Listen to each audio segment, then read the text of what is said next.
Tianjin, चीन। पहली नजर में इस शहर को देखकर लगता नहीं है कि ये दुनिया की सबसे शानदार और ऊंची इमारतों में से एक को बनाने के लिए एक परफेक्ट जगह है। लेकिन चीन की एक कंपनी ने इस पर दाव खेला। वो यहाँ पर गोल्ड इन फाइनेंस 117 बनाना चाहते थे, जो पूरी होने के बाद अपने आप में एक अनोखी गगनचुंबी इमारत होती, जिसमें काफी ऐसी चीजें होनी थी जिनका सिर्फ बहुत अमीर लोग ही मजा ले सकते थे। किसे पता था ये इमारत दुनिया के सबसे ऊंचे गोस्ट स्क्रैपर्स में से एक बन जाएगी। मतलब ऐसी इमारत जिसमें कोई नहीं रहता, वो इमारत जिसके बारे में अब कोई बात भी नहीं करता है। दुनिया में कई हैरान कर देने वाले ऊंचे स्काई स्क्रैपर्स हैं। पहली इमारत को 1885 में शिकागो में बनाया गया था और सबसे ऊंची इमारत जो दुबई में है, फिर एक शंघाई में, एक मक्का में और एक शंजान में। गोल्ड इन फाइनेंस 117 को अब तक की 5वीं सबसे ऊंची इमारत के तौर पर बनाया जाना था। 13 साल पहले इसका काम शुरू हुआ। शुरुआत में ये इमारत बहुत ही प्रॉमिसिंग लग रही थी। 2015 में ये इमारत अपनी पूरी ऊंचाई तक पहुंच गई, जो कि 1950 फीट है। लेकिन फिर कुछ अजीब हुआ। ये गगनचुंबी इमारत लगभग पूरी हो ही गई थी कि लोग इसे छोड़कर चले गए और ये प्रोजेक्ट आज तक अधूरा पड़ा है। कंपनी को ये इमारत बनाने का आइडिया 2008 में आया था। इस दौरान चीन के कई शहर दुनिया में अपनी जगह बनाने की कोशिश में लगे थे। गोल्ड इन फाइनेंस 117 को बहुत अमीर लोगों के लिए एक कमर्शियल और रेजिडेंशियल टावर के तौर पर बनाया गया था।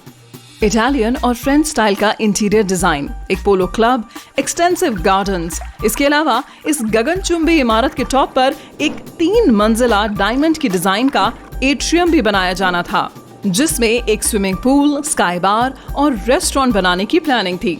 इसके अलावा इस इमारत में दुनिया का सबसे ऊंचा ऑब्जर्वेशन डेस्क भी बनाया जाना था। ये इमारत उन लोगों के लिए बनाई गई थी जो जन्नत को अफोर्ड कर सकते हैं।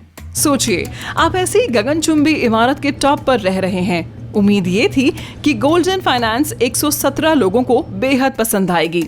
कई तरह से इस्तेमाल की जाने वाली इस इमारत को 128 मंजिला बनाया जाना था। इसमें से 117 में कमर्शियल स्पेस और होटल होता। इसके अलावा 11 मंजिलों का ऑपरेशनल और मैकेनिकल सर्विस के लिए इस्तेमाल किया जाना था। बिल्डिंग की ऊंचाई और चौड़ाई का रेशियो 9.5:1 था। इतने ऊंचे और पतले टावर को बनाते वक्त तेज हवाओं वगैरह का ध्यान रखना जरूरी होता है। लेकिन इस गगनचुंबी इमारत को इस तरह से डिजाइन किया गया था कि इस पर किसी भी चीज का असर ना पड़ता। मेगा ब्रेसेस, बड़े टेपरिंग कॉलम और ट्रांसफर ट्रस के पैरामीटर फ्रेम के साथ ये इमारत काफी मजबूत थी। जमीन पर सब ठीक लग रहा था, एक शानदार डिजाइन और अनोखा कंस्ट्रक्शन। लेकिन प्री सेल्स शुरू करने से पहले इस इमारत को अथॉरिटीज के इंस्पेक्शन और साइन ऑफ की जरूरत थी। ये ऐसी प्रोसेस है जिससे सभी नए डेवलपर्स को गुजरना पड़ता है। ये प्रॉपर्टी मार्केट में अपनी जगह बनाने और उसे बनाए रखने के लिए जरूरी प्रोसेस है। क्वालिटी लेवल को हाई रखने के लिए केवल स्टैब्लिश और रिलायबल कंपनियों को ही तरजीह दी जाती है। उस वक्त इस गगनचुंबी इमारत को बनाने वाली कंपनी चाइनीज बाजार में नहीं थी, इसीलिए उन्हें अपने प्रोजेक्ट के लिए खुद फंड करना था। जब तक उनकी इमारत बन नहीं जाती, वो इन्वेस्टमेंट के लिए रिकूपिंग नहीं कर सकते थे। दूसरे शब्दों में, इसे बनाना शुरुआत में मुश्किल रहा था, लेकिन वो रिजल्ट पर फोकस्ड थे। अगर वो इस पूरे प्रोजेक्ट को बिना किसी दिक्कत के पूरा कर पाते तो नतीजे शानदार होते। इसीलिए उन्होंने अगस्त 2008 में काम शुरू किया। चाइना ग्लोबल फाइनेंशियल क्राइसिस से बच गया, जो 2008 में हुआ था, लेकिन इसने फिर भी बाजार को इफेक्ट किया। इस कंपनी पर काफी प्रेशर आ गया। इस वजह से उन्हें जनवरी 2010 में इस गगनचुंबी इमारत का कंस्ट्रक्शन बंद करना पड़ा। 2011 में चीजें बेहतर हो गईं, तो कंपनी ने अपना काम जारी रखने, टावर को बनाने और इसे बेचने का फैसला किया, क्योंकि बाजार फिर से ग्रो कर रहा था। लेकिन प्रॉपर्टी मार्केट के सभी रूल्स को ध्यान में रखते हुए कंपनी बहुत ही कमजोर हालत में थी। चीजें दिन ब दिन मुश्किल होती जा रही थीं। 2015 में एक नया क्राइसिस आया और इसने इस बार शेयर मार्केट को अफेक्ट किया। चीजें खराब होने का सिलसिला चालू और बंद होता रहा। आखिरकार सभी ने इस प्रोजेक्ट के बारे में बात करना बंद कर दिया। एक और मुद्दा लोकेशन का था। इस गगनचुंबी इमारत को इंडस्ट्रियल लैंड पर बनाया जा रहा था और उस जगह पर इतने अमीर लोग नहीं थे जो ऐसी इमारत में रहने का खर्च उठा सकते। कंपनी को उम्मीद थी कि इमारत बनने के बाद वहां लोग रिलोकेट हो जाएंगे, जो कभी नहीं हो सका। चाइना में आमतौर पर पूरी दुनिया में सबसे ज्यादा ऊंची इमारतें हैं। इस देश में 1400 गगनचुंबी इमारतें हैं। अमेरिका 800 से ज्यादा ऊंची इमारतों के साथ दूसरे नंबर पर है। फिर जापान 250 से ज्यादा ऊंची इमारतों के साथ तीसरे नंबर पर है। 2018 वो साल था जब चाइना में दुनिया के किसी भी देश से ज्यादा गगनचुंबी इमारतें बनाई गईं। चाइना में 656 फीट या उससे ज्यादा ऊंचाई वाली 88 नई इमारतें दिखाई दी, लेकिन कई अचानक हुई दिक्कतों की वजह से गोल्डन फाइनेंस 117 को चमकने का मौका नहीं मिला। अब ये सिर्फ एक भूतिया जगह है जिसके बारे में 2018 के बाद लोगों ने बात करना बंद कर दिया। ये अकेला मामला नहीं है जहां कोई बिल्डिंग लंबे वक्त के लिए अधूरी रही हो। बर्लिन जर्मनी में एक नए एयरपोर्ट को जून 2012 में शुरू होना था। ये टाइमलाइन को चूकने वाला पहला प्रोजेक्ट तो था नहीं, लेकिन ये सबसे यादगार प्रोजेक्ट्स में से एक था। एयरपोर्ट खुलने वाला था, लेकिन ऐसा होने से ठीक पहले इंस्पेक्टर्स को इस जगह पर लगभग 1,20,000 डिफेक्ट मिले। जैसे कुछ ऑटोमेटिक दरवाजे खुलते नहीं थे, फायर सेफ्टी की दिक्कतें थी। अथॉरिटीज ने पाया कि यहाँ पर छत भी खराब है।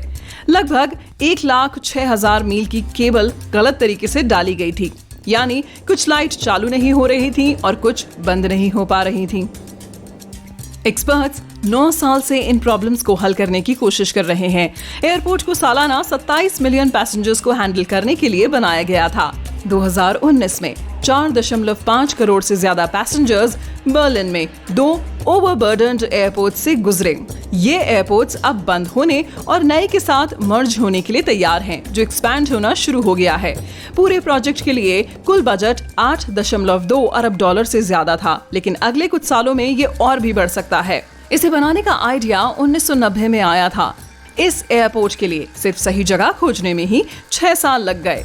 एक और दशक तक इसका ऑफिशियल कंस्ट्रक्शन शुरू नहीं हुआ। इस एयरपोर्ट का ओरिजिनल कोड भी बदलने की जरूरत है, क्योंकि ये पहले से ही इंडिया में एक एयरपोर्ट इस्तेमाल कर रहा है। लेकिन अगर आप 2000 के दशक की शुरुआत में किसी एयरपोर्ट को डिजाइन करते हैं, तो क्या ये 2020 और उसके बाद भी ट्रैवल हैबिट और टेक्निक के साथ कंपैटिबल होगा? साथ ही यहाँ उन सभी प्लेन्स के लिए जगह नहीं है जो यहाँ आने वाले हैं। और फिर भी 2020 में ये एयरपोर्ट खुला और बड़ा होता जा रहा है। पोलैंड के क्राकोव में एक टावर है जिसका निकनेम है स्केलेटन। ये एक लंबी इमारत है, लेकिन इसका अधूरा ढांचा असल में एक कंकाल जैसा दिखता है। 300 फीट पर ये क्राकोव की सबसे ऊंची इमारत में से एक है। ये प्रोजेक्ट 1975 में शुरू हुआ था, लेकिन उस वक्त देश में कुछ दिक्कतें होने की वजह से इसका कंस्ट्रक्शन रुक गया था। टावर लंबे वक्त तक खाली पड़ा रहा और इसे कई बार बेचा गया। इसका इस्तेमाल अक्सर एडवर्टाइजिंग होर्डिंग्स के लिए किया जाता है। खुशकिस्मती से ये अधूरा नहीं रहा। 2016 में इसका कंस्ट्रक्शन फिर से शुरू हो गया। इसका असली मकसद इस गगनचुंबी इमारत को ऑफिस बिल्डिंग में बदलना था। ये अब पूरा हो गया है। टावर में 5 ऑफिस बिल्डिंग्स हैं, जिनमें से मेन बिल्डिंग सेंटर में है। आर्किटेक्ट्स को 1920 और 30 के दशक के स्टाइल से इंस्पिरेशन मिली। इसके ऊपर एक टेरेस है। फ्यूचर में इस बिल्डिंग की हिस्ट्री का एक म्यूजियम इसी बिल्डिंग में दिखाई दे सकता है। बात करते हैं एक और घोस्ट टावर की। ये है बैंकॉक, थाईलैंड में। बाहर से आप इसे देखकर कहेंगे ये बैंकॉक की स्काईलाइन का एक और हिस्सा है। इस गगनचुंबी इमारत का लगभग 75% काम पूरा हो गया है, लेकिन जब आप इसे करीब से देखते हैं तो पता चलता है कि इससे काफी सारे इंटीरियर स्ट्रक्चर गायब हैं। इसे लग्जरी बिल्डिंग माना जाता था, लेकिन अभी ये सिर्फ एक और खाली पड़ी इमारत है। ये फेंस से घिरी हुई है और सेफ नहीं लगती है। दीवारें ग्रेफिटी से कवर की हुई हैं और यहाँ बिजली नहीं है। ये इमारत यहाँ इस बात की याद दिलाने के लिए खड़ी है कि ये क्या बन सकती थी, और ये दुनिया भर के शहरी एक्सप्लोरर्स का ध्यान अपनी तरफ खींचती है।